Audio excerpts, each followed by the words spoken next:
Welcome to episode 5 of the Respecting Your Elders podcast. I'm your host, Michael O'Neill Callahan, and today our guest is a longtime friend of mine all the way from Sweden, Dagem Hailemariam.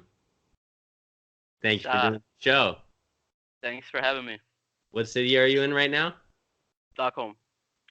Nice. Well, I'm in the suburbs of Stockholm. Okay, nice. Let's just get right into it. So, where were you born? I was born in Ethiopia, Addis Ababa, 1975. We lived there for I have no memories of it, but we lived there until I was probably 5 or 6. I don't know if you know, but there was a coup that happened in '74, which is a little bit the year before I was born, and my father worked within the government. So there was issues that came up where his life, he wasn't a pro Derek guy. So we had to run. I'm not 100. This is all recollections and piecing together what others have told me. So we had to run. So he made a plan and he got us to Cameroon, and then from Cameroon, he got us to the States, and I got to the States in 1982. And then I can say my memories began because I don't remember anything before that moment. So who was in power in 1974 and who led the coup? Before the coup was the Emperor Haile Selassie. So it was a monarchy, he was an emperor. So it was a straight up monarchy. So it was Haile Selassie. You know him as I know him from reggae songs. Yeah, exactly. And how long was he in power? Do you know? Oh, he was in power, I think, from the 30s, maybe. He was in power for he was the 30s. He was I'm not 100%, but I think early 30s, maybe late 20s. 34 for some reason sticks in my mind. So before World War II? Yeah, definitely that. He actually I'm told technically the first battle in reality in World War II was Italy coming into Ethiopia and the English helping Ethiopia. They came in 1889. There was a treaty signed by Italy and Ethiopia, where Italy said they were Ethiopia's protectorate. In essence, kind of like Ethiopia wanted to do anything in the world, they had to go through Italy, or so I'm told. I'm not 100% on the history, so don't hold me to what I'm saying. But that's okay. Yeah, but then Ethiopia though took it as, okay, you're going to be one of the nations that we're going to deal with, or we're going to have relations with. And I think in order to get that, Ethiopia gave away the north of it, which is modern day Eritrea, I think, is where that whole conflict comes from. Mm-hmm. Signed it away a little bit as to Italians or so, I think. I'm gonna leave that one alone because that's a hot topic even today. Okay. So then under that guise, Mussolini came into Ethiopia and said, "Yeah, we're gonna take y'all," because Ethiopia at that time was never colonized. It was the only original nation. I mean, Liberia was created when the freed slaves came in, but some can say that the freed slaves colonized Liberia from the locals or whatever. So, but Ethiopia, technically, from its origin to its modern day, has never been colonized. So, but Italy wanted to colonize it in 1930 some odd. 100%, still not sure the exact date. They came in. Haile Selassie took off. Spoke to the UN or whatever, begged for support. They said no, but then luckily World War II broke out. And then as soon as World War II broke out, I mean, luckily that context, for Ethiopia. In that context, because then Italy became an enemy of England, and then or Great Britain, or however you want to call them, UK, and then the UK helped out because it was occupied for 5 years by Italians. And I guess if World War II hadn't broken out, it would have been an Ethiopia would have been an Italian colony, most likely. You might be speaking with an Italian accent right now, or your parents. No, not C. How do you say yes in Italian? C. C. But anyways, so that was then. But in 74, what ended up happening is there were a lot of protests. There were problems with the outer lands, because Haile Selassie, even though he was the monarch, I can't say he had full control. He was the king of kings. And so in essence, each province or area had its own governor or king in itself. And so, but there were a lot of them that were taking the money that they were getting sent from the monarchy, but not spending it on the people. And then there was a lot of hunger, and so people were protesting. Students were protesting.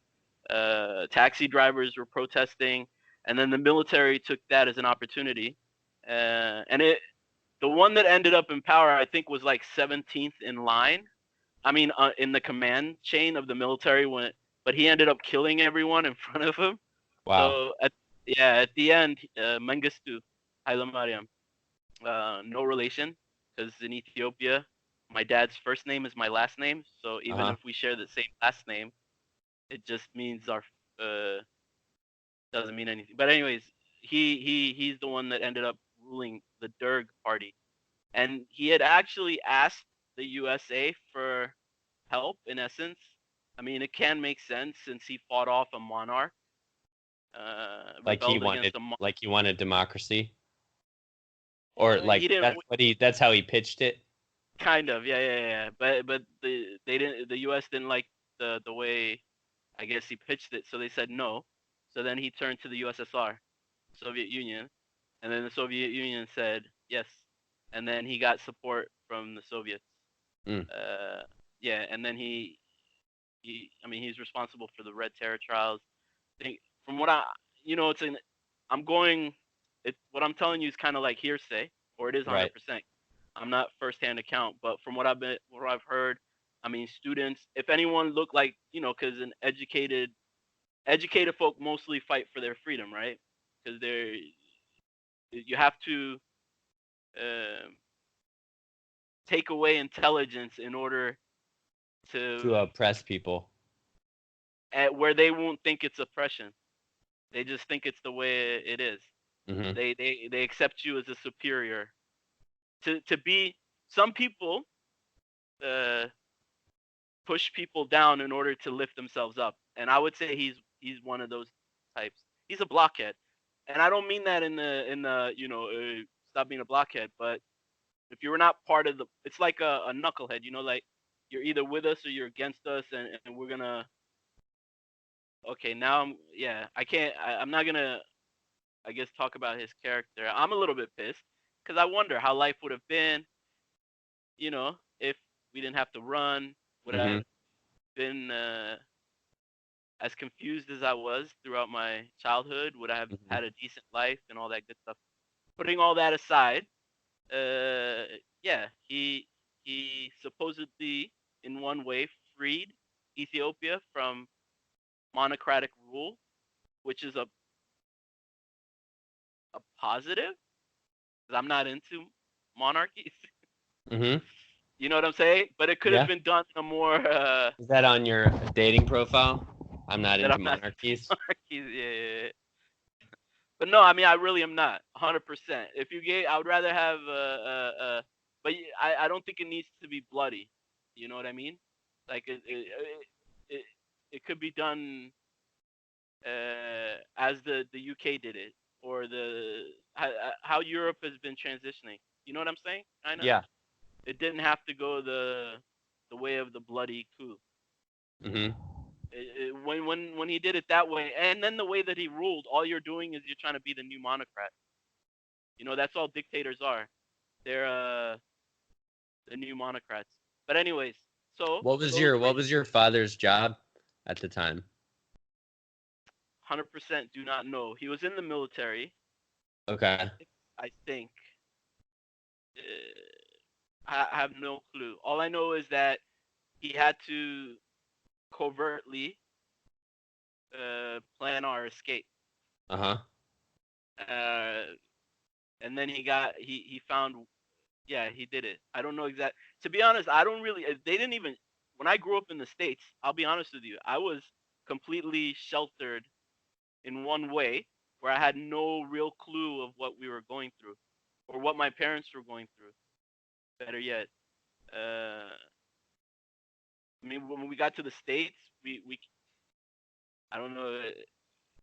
I think we came uh, under a tourist visa, but then overstayed, but then Uh-huh. applied for political asylum, and then we got it. Mm-hmm. Uh, so I mean, they were. I think we were almost kicked out 3 times, deported 3 times. Yeah. Uh, it was only by luck, Mm-hmm. good fortune. My dad went. He's military, right? He went to Mm-hmm. the hearing. He went to the hearing really early, like hours early, Mm-hmm. before anyone was even at the place. And then he was just there, and then some dude came up to him, the way he described it or he told it, and he was just talking to the guy. And at that moment, he was just frustrated. He's like, I don't get it. I brought my children to this country. It's supposed to be better, good people. I'm trying to give them a better life. He was like railing on America as it was in his experience, only because of the ideal that he thought America was. Mm-hmm. And he didn't understand why.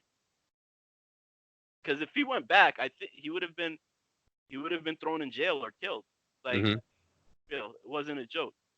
He used to he used to train us a little bit, and I never understood this kind of stuff. But he used to make us take like cold showers when I was little. Yeah. Never made sense to me at all. I'm like, I just thought he was cruel. You know what I'm saying? Like, Mm-hmm. why am I taking a cold shower? Why are you making us take a cold shower? Because it's cold. I'm talking about like ice cold water type showers. But I Mm-hmm. think he was preparing us in case we got kicked out and got sent back to America. I mean, to Ethiopia. And if that happened, he would be gone because he would have been locked up or he would have been killed. So he was preparing us kind of like for a life on our own type of scenario. Mm-hmm. This is what I'm at least piecing together in my mind, because otherwise, in Ethiopia, hot water just goes. Like, sometimes water just goes. I think they're getting better about it now, but back, especially in like the 80s, Mm-hmm. because we got there in 82, and for 6 years, it wasn't until 88 that we got the political asylum, and it wasn't until 89 that we got permanent residency.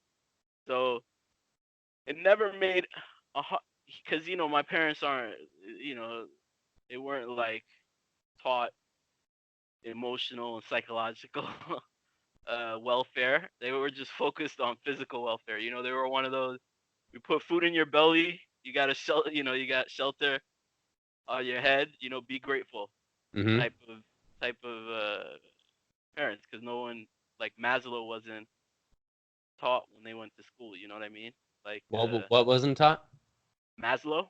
What's that? Maslow, the hierarchy of needs. Maslow was, Abraham Maslow. Mm-mm. Not at all. Nope. He's awesome.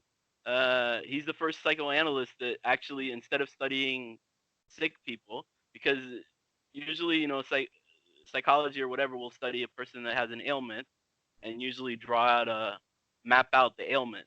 So they'll try to understand how the person became unhealthy and all, mentally unhealthy and all that stuff. But what Maslow did, he did the opposite. He studied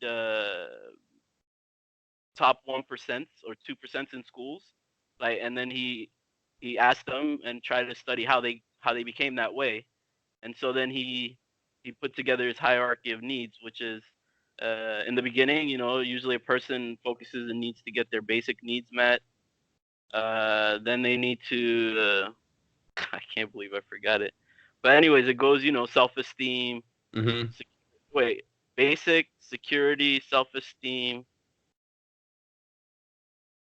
whatever, and then they get to self-actualization. But in reality, to me, it's the tool. It's like the playbook to parenting. Like what a parent should always work to do is to help their child when they leave the nest or leave the Mhm. house to Mhm. be a self-actualized person so that they can actually go into society in an interdependent way Mhm. instead of a codependent way or a very independent way. That makes sense. I know Yeah. independence is good, but independence leads in a group reality. That's not a healthy way to be either, because we have to try to be interdependent, right? Mhm. Otherwise, we're never going to interact. Mhm. Type of setup. But yeah, so they never had Maslow when they were growing up, you know. So it wasn't the thing in Ethiopian school. I Mhm. don't think it was a thing in the U.S. schools either. But Yeah, probably not. yeah. But I mean, it's starting to be like, you know, like they call it, and that's the sad part. Nowadays, you hear old folks talking about these damn millennials. They care too much. They're too soft. You know, back in the day, my parents would just put me in front of the TV and tell me to shut the. You know what I mean? And they Yeah. talk about it. They romanticize it like that's the way to be. But nah, Old that's school. yeah. But that's part of the reason why a lot of folks see war as a solution type of mentality. You know, but I mean, we have to. Parenting is more about developing a child, not just in a physical way, feeding them and housing them, but also helping them stabilize their emotions, understand their emotions. Like when a child feels an emotion, they're gonna find a hard time putting words to it, so they're gonna tend to react. Uh, the emotion is gonna take over and force them to react. But instead of parents supposed to help them until they can support themselves, parents are supposed to be that support so that un, until they can learn how to stabilize their emotions. And Mhm. so he focused on that. And psychological, of course, is learning how to process information, you know, sort through things and all that stuff. Uh, I think it's a thought to logic and semantics. Like if yeah, it's logic, you know, it's psychological. It's the logical system of the brain type thing. Mhm. Anyways, and we're still working on that, right? So they never had this when they were younger. So they never told me anything of what was going on. So I had no clue. Mhm. I'm just You, sitting here thinking my dad is weird. He's taking me, you know what I mean? Like imagine your dad walks in, he's like, "Okay, today you're gonna take an ice cold shower, yo." It's like it never made sense, but now it all makes sense. Yeah. mhm. Mhm. So he goes back, and then luckily, yeah, taking it back. Luckily, oh yeah, so the dude goes away. The day starts. More people come. Court session. The hearing is starts, and then you know, and then you hear everyone rise uh, when the judge walks in, Yeah. and the dude he was talking to and bitching to actually about America or the was the judge. So yeah, he freaked out. You know what I'm saying in that moment. But luckily, the judge was a cool dude because instead of like he actually heard my dad. You know, he heard. Yeah. So he understood. He had my dad had a lot. He has a lot. He has a lot of respect for America and what America represents. And so I think the judge heard that and he understood. My dad was talking about his experience in relation to what Amer- America's ideals. So I think, and then the judge went back and I guess he read the file or something because when it all kicked off, from what my dad told me, is that he he he unleashed on the I guess you call them prosecutors too Mhm. in immigration court. Yeah, he's like and he's like, what are you doing? Da da da. And then yeah, that was it. So instead of getting deported, uh, he got political asylum. Do you remember going to Cameroon?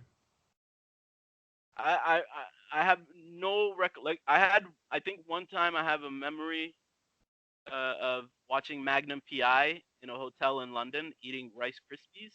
That's Mhm. it. Mm-hmm. Then I remember like pe- people, but no like memories, no motion picture type of memories. Were Like you 9 years old or 6? no, I was yeah around 6. I got to this. We got to the states. I remember. I think July 25th, 1982. I only remember it because it was 20 days after my birthday. Mm-hmm. The we 1982, and I was 7. So I was born July 5th, 75. The but I have nothing, only stories. I do not know why. I don't know if it's. I've always like wondered: is it normal that my memories only start after age 7, Hmm. or was it like I don't know, suppressing trauma of some sort? Mm-hmm. Mm-hmm. Yeah, but My earliest memories are, I think, around 4 years old. yeah. So maybe it was just too hectic for me, so I couldn't. I didn't. None of it could stay in. You know what I mean? Mm-hmm. Because I mean, technically, I was born right after the coup, so it can't have been. I didn't witness any kind of trauma. I mean, we didn't have any kind of like. I didn't witness any traumas or traumatic, as far as I'm told, and as far as I can. You know what I mean? There is no traumatic. It's just, I guess things were so hectic, I didn't Yeah. take them in. They were And you just a probably hadn't blur. re-entered society yet. No, I mean, I went to school when I was in Ethiopia, from what I hear, like kindergarten and stuff like that. Mm-hmm. We yeah. So I mean, we had a decent life because my Mm-hmm. father Mm-hmm. worked. So I mean, it wasn't like that's the other thing, you know. There's no I can't like physical stuff like when it comes to feeding and housing. I have nothing to be ungrateful for. You know what I'm saying? Yeah. So in that way, there was never any struggles or any dramas, and I don't think even I mean I've seen pictures, so we weren't in harsh conditions or even close. You know what I mean? We were Mm-hmm. I guess you could call it upper middle class reality in Ethiopia. Mm-hmm. Mm-hmm. You know, with yeah, we were living a good life, better than how it was in the U.S. in as Mm-hmm. material wise. As weird as that sounds. Uh, No, that makes sense. yeah. So I mean, in that way, but And I then, guess where in America do you remember coming to America? yeah, we came to Bethesda. Uh, I mean, we first stayed with my uncle. Uh, my dad had a brother, and Yeah. he actually left out in one. He left Ethiopia before the coup. He used to be minister of agriculture back in Ethiopia, Okay. and then I think he left that, and then he got a job with the IMF, the World Uh-huh. Bank of some sort. Yeah. And Yeah. then for that reason, he was out of the country when it all went down, and I think he Right. stayed out of the country. Yeah. I know that my dad had a brother that was locked up uh, because of this. Many people, I mean, people. It wasn't like it was a bloody coup. It wasn't a bloodless coup. Right. But it wasn't like a civil war. No, because the military is. There was I one mean, military. it turned into a civil war if you want it, because it took when luckily the Soviet Union fell. You know, Right. when Mengistu lost his support. Okay. He lost when he lost his support and everything. You know, they were the only ones backing him, and without them, he had no power, no nothing. Okay. And so when they stopped backing him, I think they backed him earlier than when the wall fell and all that stuff. A little earlier, it was like in the late '80s, something. But they were at that time there were rebellions brewing, and that's how the new the the power structure that exists in Ethiopia today came about was through a I guess a rebel a civil not re- it's A not really civil revolution? A but revolution? yeah a revolution of sorts because Like instead of where? becoming a single dictator they turned into a single party a party system. It's an evolution, I guess, but Right. it, it it's like if it doesn't have to be how it was, like the U.S. did the revolution, right? But the cool thing is the U.S. had George Washington, and and he walked away because he understood if he stayed, it wouldn't. It would just be a new monarch of sorts, you know. Yeah, yeah.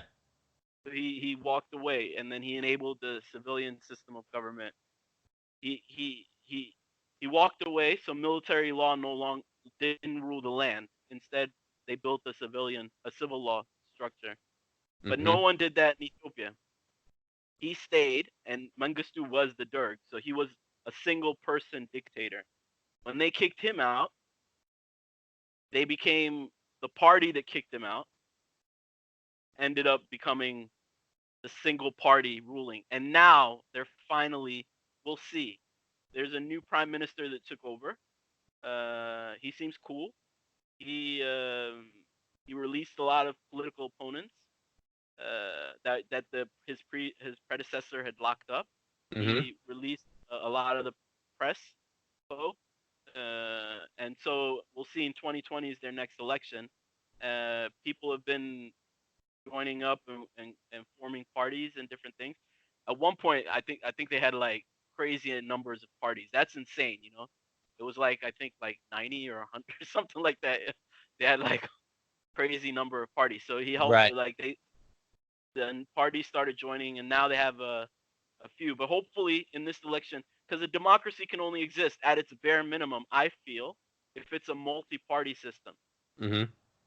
That's the only way, because then you have different voices and different.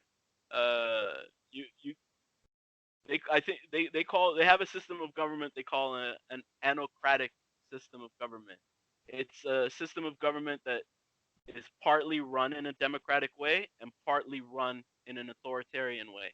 And I think that's what the single party best represents. Like a single party government, if you belong to the party, is going to run, you're going to feel it like it's democratic because as a party member, you get to vote and all that stuff. But if you're outside the party, you're always dictated to by the party. And then the party is led by one chairman. And then there can never be an opposing voice to that party. So then you can't really have a roundtable style discussion. Right. Usually, because there's always a party manifesto. So the party manifesto ends up becoming the constitution versus a constitution that can exist. Including Uh, everyone. yeah, in a way that's very. It's not so like we remember what I sent you right after hearing the podcast with your neighbor. Mm-hmm. I forget his name, but that's the Travis. thing. Yeah, it, it it's including everyone, but it's just saying that the state is not loyal to any single. Like that one was more about the religious aspect, right? I have a lot of respect for the First Amendment in the sense where it says the state cannot have a religion. It doesn't say a person can't have a religion.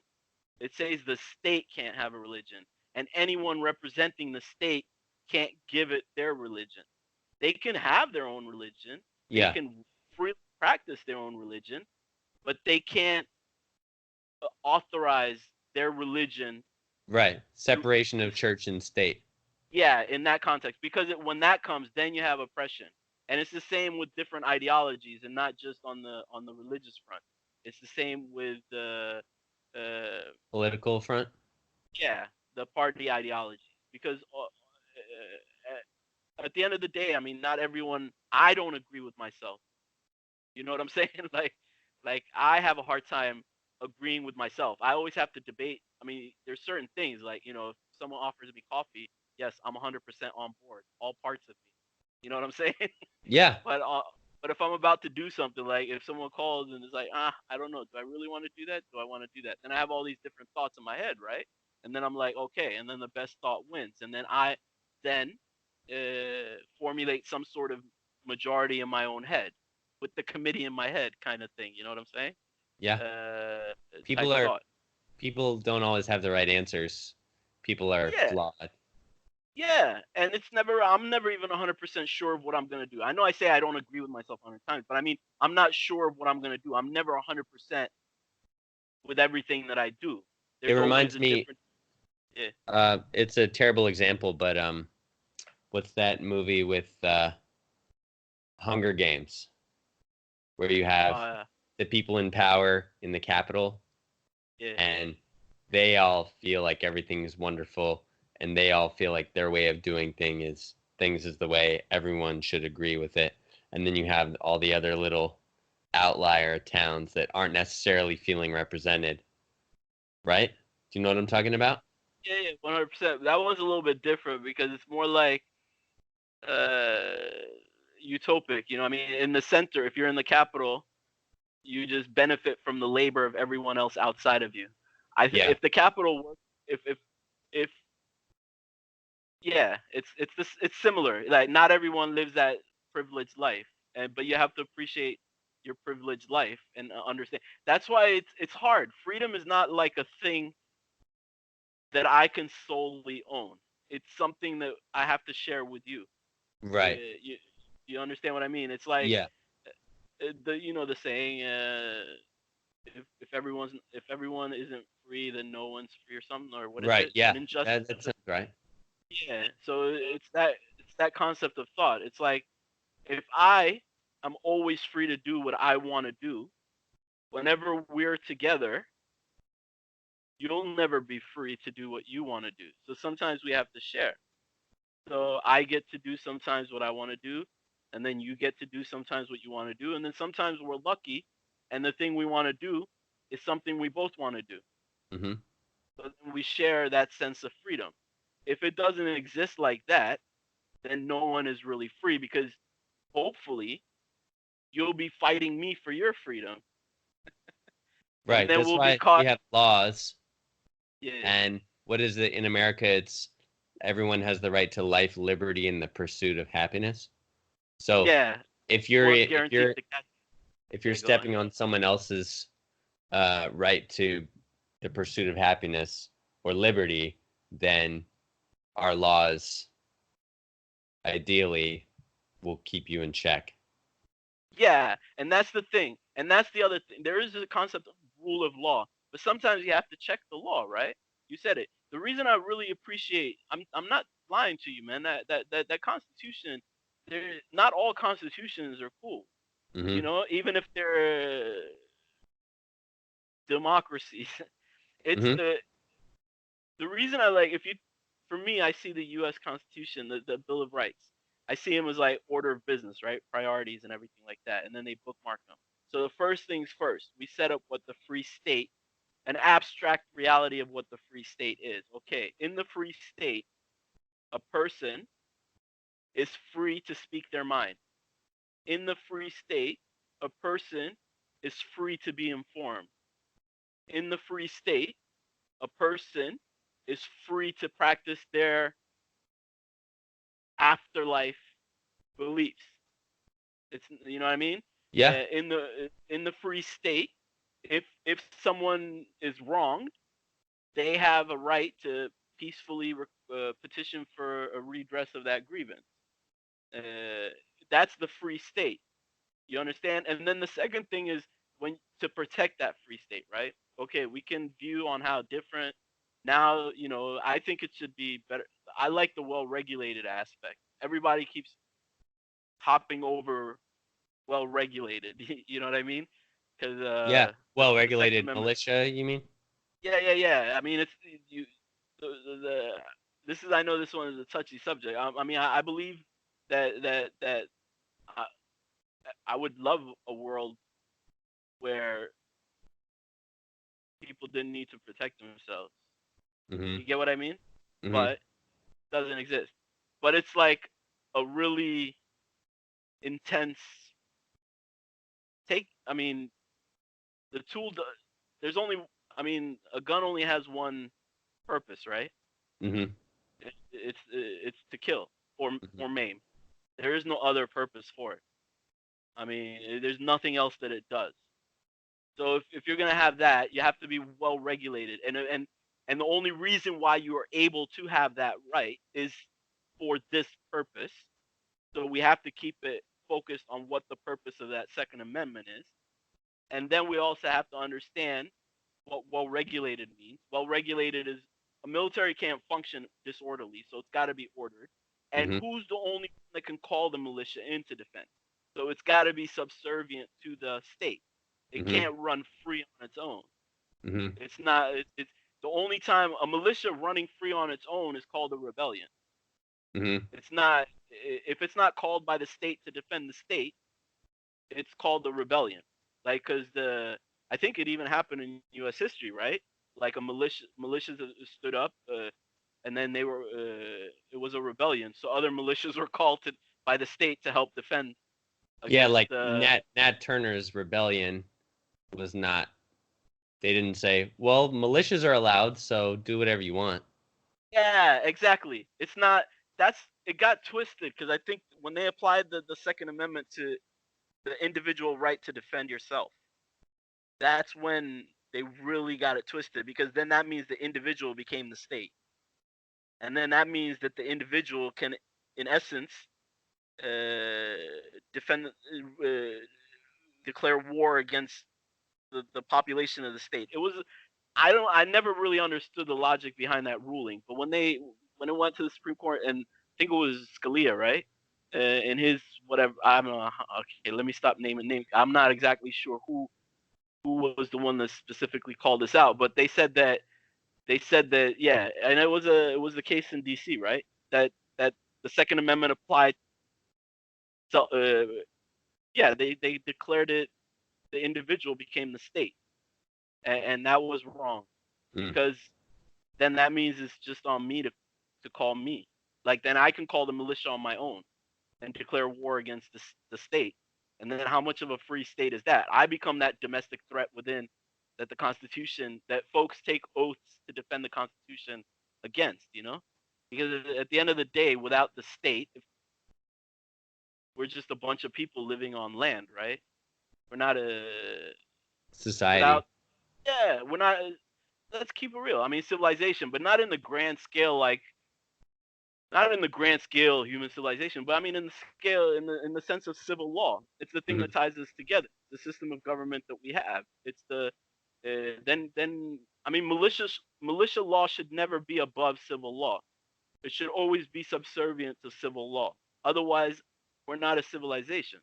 Unless the colonial militia overthrew the uh, British rule. That's a, But that wasn't civil law. That was colonial law. That means you were oppressed. See, that's a little different. That's where I'm like, every constitution is not a constitution. yeah. Every rule of law is not a rule of law. So I'm And talking about, like, you're saying that in Ethiopia, when you have one party in power to enforce the laws, it's not it's free. it's an it, no, It's not equal. not even a little bit. If you're only allowing for one part, yeah, no, not even a little bit. I mean, it was insane. I think the last election they had in 2015 was one of the most insane. They said that this one party, I mean, they had. I'm sorry, I don't know, but what are the odds of one party getting all the votes? Like, everyone in the country being so happy with the one party. That happened in Every Russia too this time. Come on, I mean, I I don't know. That's just, the It's odds are too. comical. It's comical. Yeah, the odds are too. I'm Yeah, like, grateful. I'm grateful that we don't that America doesn't have that kind of thing yeah, to that degree. To that degree, yeah. I mean, you have folks that we idealize. we have faith in our. We still believe that our elections are um, legitimate Yeah, but I mean, even the ones, overall. even the fools that you have currently doing the things that they're doing, a lot of them are misled and they misunderstand. I mean, it's not their, I mean, they were raised to think a certain way. There are two types of things that the Constitution can uphold, right? What constitutes a nation? You have two things. You have moral code, or you have genetic code. Some people, they, I mean, it's the same thing. I mean, it's not, you can't just fault them. I mean, yes, theirs is blatant in the sense where they're completely out of whack to think that a nation represents, like, the what represents a nation is a set of genetic codes and not a set of moral codes. Because if we think back to civilization, we got to think civil law, and civil law is nothing more than a set of moral codes, and everyone that adheres to those, that assimilates themselves to those set of moral codes, can say that they're a part of that civilization of thought. But if someone is thinking what constitutes my nation is a set of genetic codes in any little way, then it can skew their perspective of thought. And unfortunately, there are folks in America, and not just in America, in Ethiopia, not just in the US of America, but in Ethiopia, in Europe, in Asia, you have a lot. They think that the nation is represented by a set of genetic codes to any degree, and Mm-hmm. however many degrees they give Race or tribe or yeah. And race is a weird religion thought because if we think about it, right? Race is it's a construct, right? It's something construct. Uh-huh. yeah, it's a social construct. It's the only way we group ourselves socially. If you're gonna stay, you don't want to be pure with race because then you're gonna be inbred. To stay pure with your race, after a while, you're gonna be inbreeding and inbreeding. That's gonna be the worst thing for human evolution. In fact, you want diversity in your genetic pool to have the best results when it comes to in the long run, human Some evolution. some comedian said we should all have sex with each other until we're just one race. I mean, we are just one race if people adhere to the human race philosophy of thought. Because now Mm-hmm. let's think, ism, right? Ism. If you take, we're gonna go back to semantics, logic and semantics, right? I took this one class in the philosophy class. It's logic and semantics. When you lose the lexical reality of a word, you're gonna misalign the logical reality of its meaning when you associate it within a context of thought, right? So we have ism. Ism simply means philosophy, practice, system of whatever it is that you're attaching ism to. So if I have a philosophy of thought and then I practice that philosophy of thought, in time when it grows, it will become a system of thought. So if I have a philosophy in which I see different human races, then I'm going to practice a system of different human races, or I'm going to practice in everyday life about different human races, and then I'm going to apply that to my governmental thought of system. So then I'm going to govern mentally Yeah. using that. So then I'm going to identify different people. Treat different groups differently. Exactly. And I don't always have to be negative with it to hurt somebody. Meaning, like, I don't have to always treat someone outside of my group of race negatively in order to hinder them. I can, if Yeah. now think mentally, we There's scale up, positive right? stereotypes. Yeah, but it's not even in the sense of stereotype. It's more in the sense of positive discrimination and negative discrimination. In essence, I don't have to negatively discriminate against you in order to hurt you with discrimination. Because then I can, nepotism is an example of it. Nepotism, I'm not negatively discriminating against someone, I'm positively discriminating against someone. So I'm discriminating in favor of someone. Uh-huh. And when I apply that to my public system of thought, now personally, you know what I mean? I'm not going to treat everyone like I would treat my daughter. You get what I'm saying? I'm Yeah. not going to go around this world trying to hug and kiss everyone. You know what I'm saying? Or give them an allowance or buy them whatever they want. Or you get what I'm saying? Mm-hmm. But in a public context of thought, I have to. That's not a. It's not a. If I want to live in a just society, if I want to be a participant of a just society, I have to, because then I'm in a public framework of thought, and in a public framework of thought, everyone weighs the same. So when I evaluate situations, when I evaluate circumstances, I have to evaluate them with that core notion of thought, where everyone first starts weighing the same. You get what I mean? Now, Yeah. if someone is applying for a job, the only thing I should give weight to is the things that that job requires. Nothing more, nothing less. So I'm not going to take two people, one that's very unqualified and one that's very qualified, and say, okay, these two people are equal. They have equal rights to this job. I'm not going to do that. But if these two people are equally thing, then I have to figure a way. Okay, what am I going to do? Then the fairest way is who applied for the job first. If I have two people, let's say, that are completely, that's the only way. So the distinguishing factors that I use can't in any way discriminate outside of the guidelines that the thing that I'm trying to fill or asks me to discriminate. So going back to that thought, if we subscribe to the one human race system of thought, then technically we are one race. Now, categorically, how do I identification and all that stuff? Then we get into the subcategory. So then we can go subracial. So then, but even then, Religion, gender. no, well, those are two different. Those are more ideological. So then that's more, subcategorical of ideologies and different things. But I'm just talking about biology now, genetic code, right? But even when I go subracial, if I ask you what's your genetic makeup, can you ever tell me that you're purely one subrace? No, I can't. Exactly. I mean, I did 23andMe, so it said I was like Irish, English, French, German. You get what I'm saying then? Uh-huh. Yeah, so I can't even identify as one sub. For me, I did 23andMe, and it said like I'm 99% Northeast African. Uh-huh. 99 point somewhat, and then it said like 0.1. I don't know. It came with some weird, but I guess I'm pretty close to that one thought. You know what I'm saying? It said I'm 100% European white. Yeah, exactly. But what does that mean? That was crazy. You get what I mean? Yeah, yeah.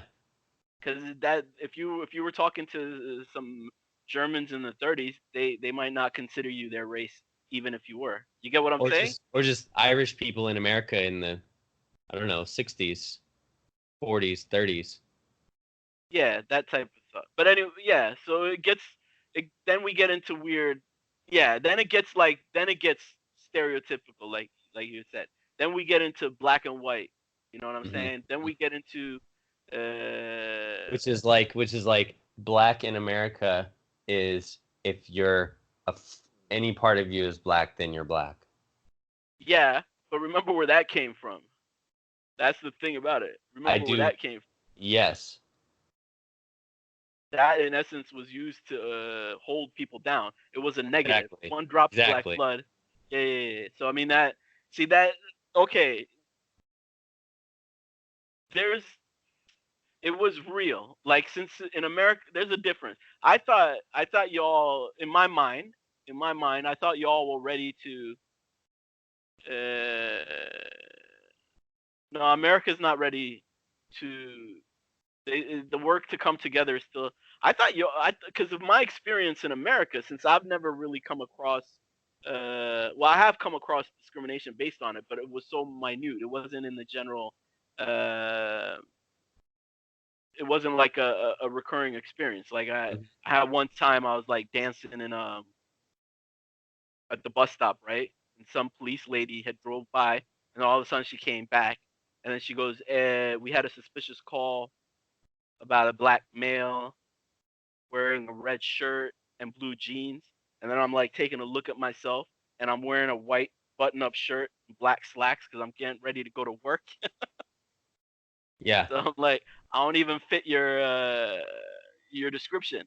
But her thought was I had a backpack, so maybe I changed real quick. You get what I mean? Yeah. And in my mind, that's messed up on many levels. One, it's messed up because it goes against the Fourth Amendment, right? You can't just on such a generic description of thought, you can't just search me.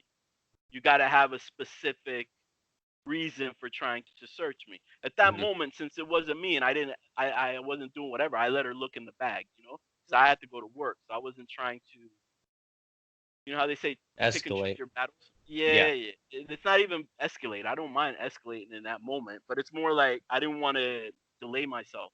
Yeah. I don't. But in that moment,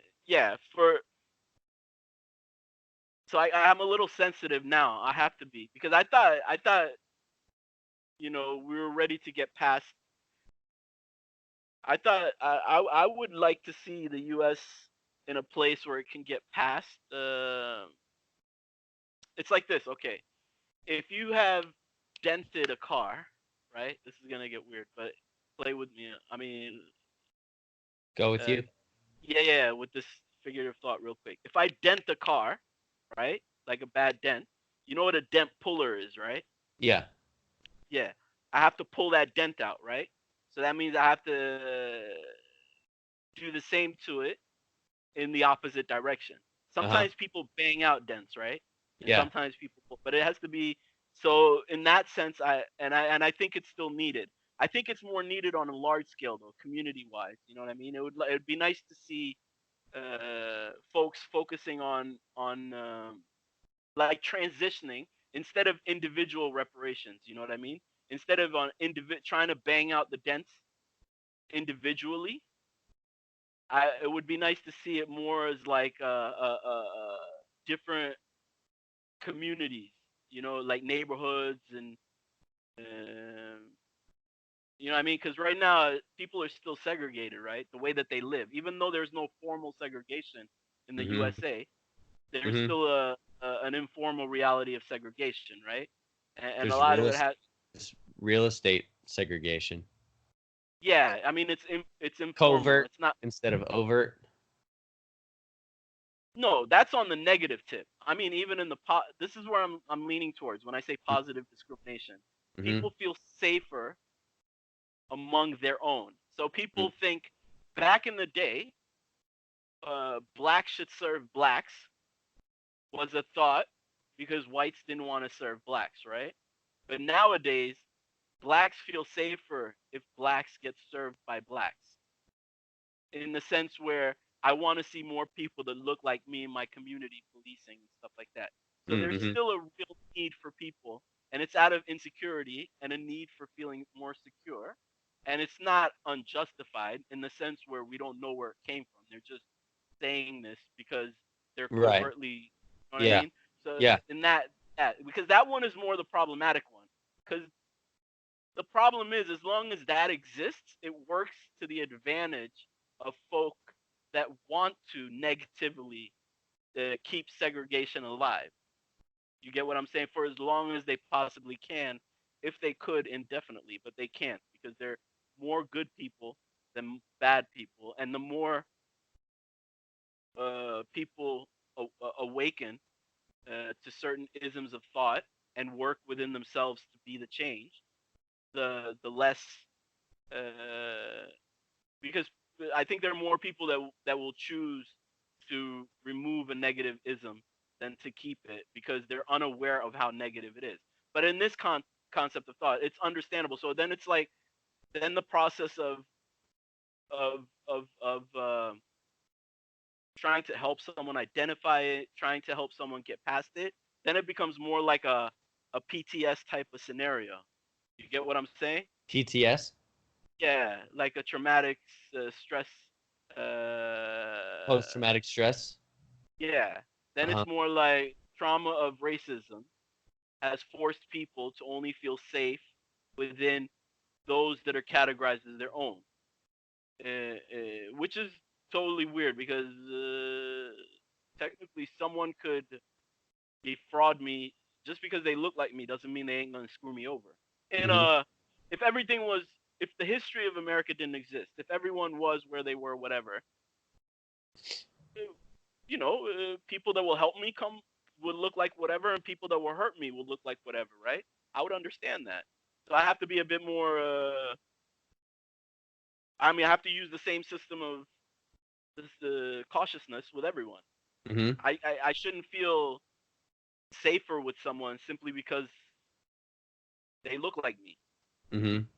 Honestly, since I know my history, even though I didn't personally. You get what I'm saying in that context of thought. So I mean, like that would be in an ideal setup, but because things aren't ideal, because a lot of trauma has been enacted, then then the process has to be a bit more. But yeah, ultimately, the best way to remove racism is to identify and to get everyone to view each other or us as one race would be ideally to remove positive discrimination as well as negative discrimination. Because at Mm-hmm. the end of the day, it's the ism that skews people's thoughts. And then that brings us all the way back to people who believe a nation is made up of a genetic code versus moral code. You get what I'm saying? So, Yeah, and that's and it's quite a challenge and complex because there's always going to be one group that is the majority, and I think it's human nature for people to want to feel superior in one way or another. Whether it's like I feel superior to the homeless person, or I feel superior to um the angry person, or But I have a question for you. Would you say that is the rule or is that the exception to the rule? Do you feel like if you had 10 people in a room, do you think a majority of those people would need to feel superior to the homeless person, or would it be maybe one or two that might need it? Like if we're gonna, or let's say out of 1,000 people, would you say most of those people are people that would not need to feel superior, or and that's where the dilemma comes, because I believe a majority of them are good folk, and if they mm-hmm. simply identify, because sometimes, okay, now we get into the psychology, right?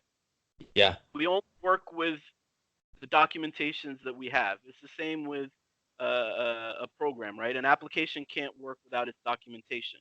So we just have to understand who in us, psychologically speaking, is in control. Is it really the super ego that controls everything?